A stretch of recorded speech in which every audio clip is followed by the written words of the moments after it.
নমস্কার, আমি অ্যাস্ট্রোলজার বৈশালী সরকার। দীর্ঘ 24 বছরেরও বেশি সময় আপনাদের সাথে পথ চলা।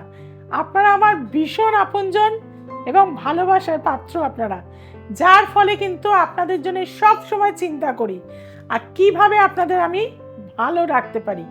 আর আজকে বিশেষ কিছু উপায় আমি বলবো, যেগুলো কিন্তু আপনাদের কোনো পয়সা খরচ না করে বাড়িতে ছোট ছোট জিনিসের মাধ্যম দিয়ে আপনারা ভালো থাকতে পারবেন, সুস্থ থাকতে পারবেন, সমৃদ্ধি হতে পারবেন। তার জন্য কি করতে হবে? প্রথমেই বলবো, দ্য এসেন্স অফ অ্যাস্ট্রোলজি চ্যানেলটিকে সাবস্ক্রাইব করে নেবেন এবং যে বেল আইকনটি রয়েছে তাকে প্রেস করে দেবেন। দূরের বন্ধুদের জন্য বলে থাকছি, অনলাইন প্রেডিকশন কিন্তু আমার চলছে।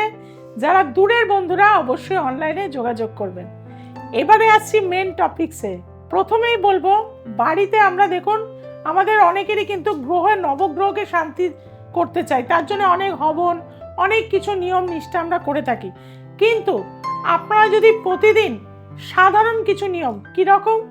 প্রতিদিন আমরা তো আটা মাখি বাড়িতে, তাহলে রবিবার দিন যদি আপনি আটা মাখেন, তার সাথে যদি একটুখানি গুড় মিশিয়ে আটাটা মাখেন এবং সেটা দিয়ে রুটি করেন, তাহলে কিন্তু আপনার রবি গ্রহটা ভালো থাকবে।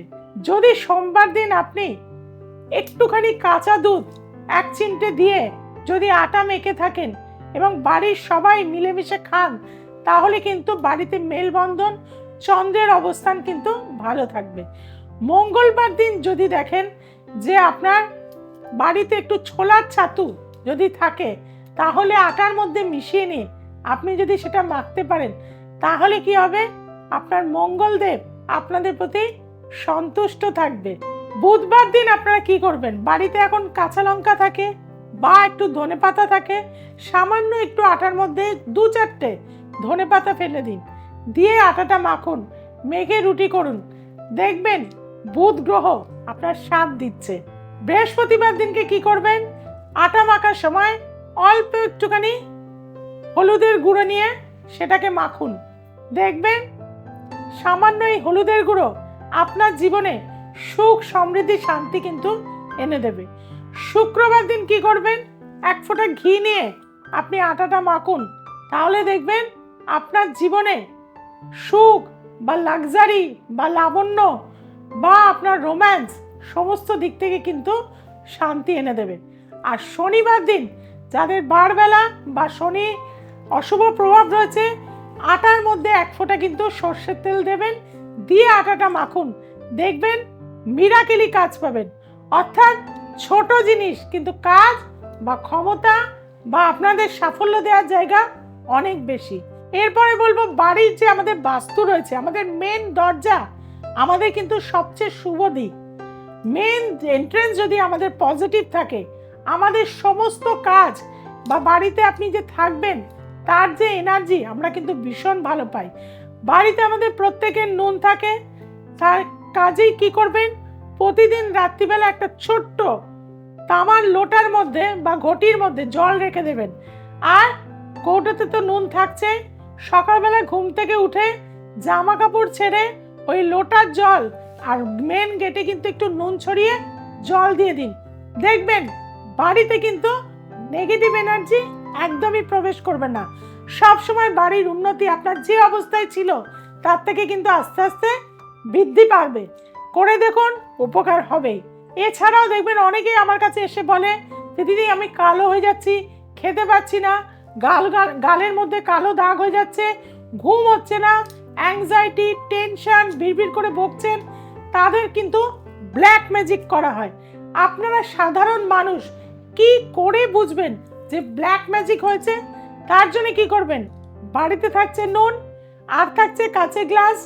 রাত্রিবেলায় যখন শোবেন তখন একটা কাঁচের গ্লাসের মধ্যে অর্ধেক নুন নেবেন এবং অর্ধেক জল দেবেন, দিয়ে আপনি যেখানে শোবেন তার পাশে রেখে দিন। সকালবেলা উঠে দেখুন জলের রংটা কি হয়ে রয়েছে। যদি দেখেন ক্রিস্টাল ক্লিয়ার রয়েছে, তাহলে কিন্তু চিন্তার কিছু নেই। কিন্তু যাদের এই ধরনের সমস্যাগুলো হচ্ছে, ব্ল্যাক ম্যাজিক করা হচ্ছে, তাদের ওই নুনের জলটা ঘোলা হয়ে যাবে, ব্ল্যাকিশ ভাব হয়ে যাবে। করে দেখুন, অবশ্যই বুঝবেন। তখন কি করবেন? আপনার গায়ের মধ্যে একটি পান পাতা নেবেন নিয়ে তার মধ্যে কিছুটা রাই সর্ষের তেল লাগিয়ে দেবেন, 28টা লবঙ্গ, 5টা বড় এলাচ এবং একটি দারচিনি নিয়ে পুরো গায়ের মধ্যে বুলিয়ে নিয়ে গ্যাসের ওভেনে শনিবার মঙ্গলবার 8টা বার করুন। আমাদের রান্নাঘরে কিন্তু লক্ষ্মীর বাস, রান্নাঘর কিন্তু সব সময় পরিষ্কার পরিচ্ছন্ন রাখবেন। অনেকেই দেখবেন রাত্রিবেলা খাওয়া দাওয়া করে সিঙ্কের মধ্যে এঁটো বাসন রেখে চলে আসেন, এটা কিন্তু খবরদার করবেন না। ওই এঁটো বাসন থেকে কিন্তু রাহু জাগ্রত হয়ে যাবে আপনার বাড়িতে, বাড়িতে জলের মতন অর্থব্যয় হয়ে যাবে। রাতে শোবার আগে অবশ্যই বাসন মেজে পরিষ্কার পরিচ্ছন্ন করে তারপরে কিন্তু শুতে যাবেন। এবং কখনো নুনের সাথে হলুদ পাশাপাশি কিন্তু রাখবেন না, আগুনের পাশে কিন্তু জল রাখবেন না, এটা কিন্তু মানে বাড়ির লক্ষ্মী আপনার কিন্তু থাকবে না তাহলে। এবং যে কোনো কল থেকে বাড়িতে চেষ্টা করবেন টপ টপ করে যেন জল না পড়ে, তাহলে কিন্তু জলের মতন অর্থ কিন্তু আপনাদের বেরিয়ে যাবে। এর সাথে সাথে বলবো, বাড়ির সাউথ ইস্ট কর্নারের সাধারণ মানুষরা যারা আমরা সুখ শান্তি সমৃদ্ধি চাইছি, একটি পান গাছ অবশ্যই লাগাবেন। পান গাছের মধ্যে মা লক্ষ্মী থাকে, আর ওই কোনটাই হচ্ছে মা লক্ষ্মীর স্থান, সাউথ ইস্ট কর্নার। প্রতিদিন স্নানের পরে তুলসী গাছে যেমন জল দেন, সাউথ ইস্ট কর্নারে কিন্তু আপনারা অবশ্যই কিন্তু জল দিয়ে থাকবেন পান গাছে, সেটা আপনাদের জন্য ভালো হয়ে থাকবে। বাড়িতে দেখবেন সন্তান কথা শুনছে না, প্রচন্ড চঞ্চল, জিনিসপত্র ভাঙচুর করছে, বাড়ির মধ্যে একটা অশান্তির সৃষ্টি হচ্ছে, কি করবেন? প্রতিদিন একটি পাতি লেবু নেবেন, পাতি লেবুটাকে হাফ করে কেটে তার মধ্যে 5টা লবঙ্গ দিয়ে ঠাকুরের স্থানে রেখে দেবেন। দেখবেন বাড়ির মধ্যে যে নেগেটিভ এনার্জি ঘুরছিল, আস্তে আস্তে প্রতিদিন আপনি দেয়াতে সেই নেগেটিভ এনার্জি কিন্তু দূর হয়ে যাবে। আর পরের দিন কি করবেন, সেই পাতি লেবুটা ঠাকুরের স্থান থেকে নিয়ে কোনো বাড়িতে জলে ফেলে দেবেন, এবং আবার পরের দিন কিন্তু একটা হাফ লেবুর মধ্যে 5টা লবঙ্গ কিন্তু পুঁতে দিয়ে মনের কামনা যে আমার সন্তান যেন সুস্থ স্বাভাবিক শান্ত হয়ে যায়, সেই বলে কিন্তু আপনারা লেবুটা সেখানে রাখবেন। এবং রেগুলার সন্তানকে কিন্তু কর্পূরের জলে স্নান করাবেন। বাড়ির আরেকটা জিনিস হচ্ছে, সময়ের কাজ সময় করতে হবে। বাড়িতে কিন্তু স্কোয়ার, রেক্টাঙ্গেল বা বিভিন্ন শেপের আজকাল কিন্তু আমাদের ঘড়ি চলে এসছে, সেই সব ঘড়ি কিন্তু রাখবেন না। সার্কেল আকারের যে ঘড়ি, ঘড়ি সবসময় নয় ইস্টে রাখবেন, নয় ওয়েস্টে রাখবেন। এবং সবসময় চেষ্টা করবেন গোল সার্কেল আকারের কিন্তু ঘড়ি রাখতে, যাতে সময়ের কাজ আপনারা সময় করতে পারেন। আর বেশি কাঁটাগুলো ঝকঝকে বা টকটক টকটক করে নড়ে এরম কাঁটাও নেবেন না, সেটাও কিন্তু বাড়িতে দীর্ঘদিন থাকার পরে বাস্তুর কিন্তু নেগেটিভ এনার্জি তৈরি করে। কাজেই 1 2 3 4 এরম লেখা ঘড়ি কিন্তু আপনারা অবশ্যই কিনবেন, সেটা আপনাদের জন্য মঙ্গলদায়ক হয়ে যাবেন। কাজেই এই ধরনের ছোট ছোট জিনিস আমাদের কিন্তু ভীষণ ভালো রাখতে পারে। প্রতিদিন সন্ধ্যাবেলায় কি করবেন, 3-4টে তেজপাতা, একটু হলুদের গুঁড়ো, একটু ধনে, একটুখানি কালো সর্ষে, লবঙ্গ 2-4টে, একটু দারচিনি, ধুনো এবং কর্পূর দিয়ে সারা বাড়িতে প্রদক্ষিণ করে সন্ধ্যা দিন। দেখবেন এটা এত ভালো পজিটিভ জিনিস, আপনার বাড়িতে দুর্গন্ধ দূর হয়ে যাবে, নেগেটিভ এনার্জি দূর হয়ে যাবে, বাড়ির অশান্তি দূর হয়ে যাবে, বাড়িতে যে অর্থনাশ হচ্ছিল সেগুলো দূর হয়ে যাবে। কাজেই এই ক্রিয়াগুলো প্রত্যেকটা করে দেখুন, মিরাকেলি রেজাল্ট পাবেন আপনাদের জীবনে। পরবর্তী এপিসোডেও কিন্তু আমি আরো বিশেষ জিনিস বলবো, তার জন্য কিন্তু চোখ রাখতে হবে দ্য এসেন্স অফ অ্যাস্ট্রোলজিকে।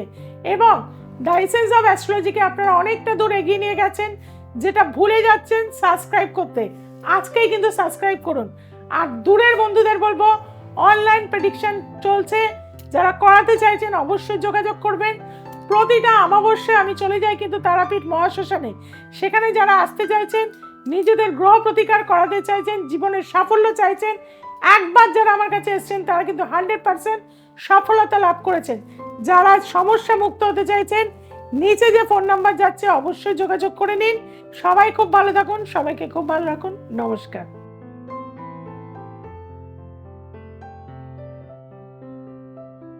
আমি গৌর কিশোর সাহা, আমি জলপাইগুড়িতে থাকি। আমি তারাপীঠে এসেছিলাম দিদির কাছে। দিদিকে বলার পরে দিদি আমাকে যা যা প্রতিকার দিয়েছিল, সেই প্রতিকারে যা কাজ হয়েছে ম্যাজিকের মতো, আমি বলতে পারবো না যে কি কাজ হয়েছে। আশা করি অনেক জ্যোতিষীকে আপনারা দেখিয়েছেন, একবার বৈশালী সরকারকে দেখিয়ে দেখুন, আপনাদের যে যা মনের আশা নিয়ে আসবেন সে আশা সম্পূর্ণ একদম পূরণ করে দেবে। দিদি যেমন ব্যবহারও করেন তেমন জিনিসও দেয়। আর যে রেমেডি নেওয়ার জন্য এর জন্য কোনো জোরাজুরি কিছু নেই, যার যেটা প্রয়োজন সেইটুকুই দেয়। হ্যাবক যে খুব একটা দাম নেয় তাও না। তবে আমি বলবো যে সব জ্যোতিষী বারবার, বৈশালী সরকার একবার। নমস্কার।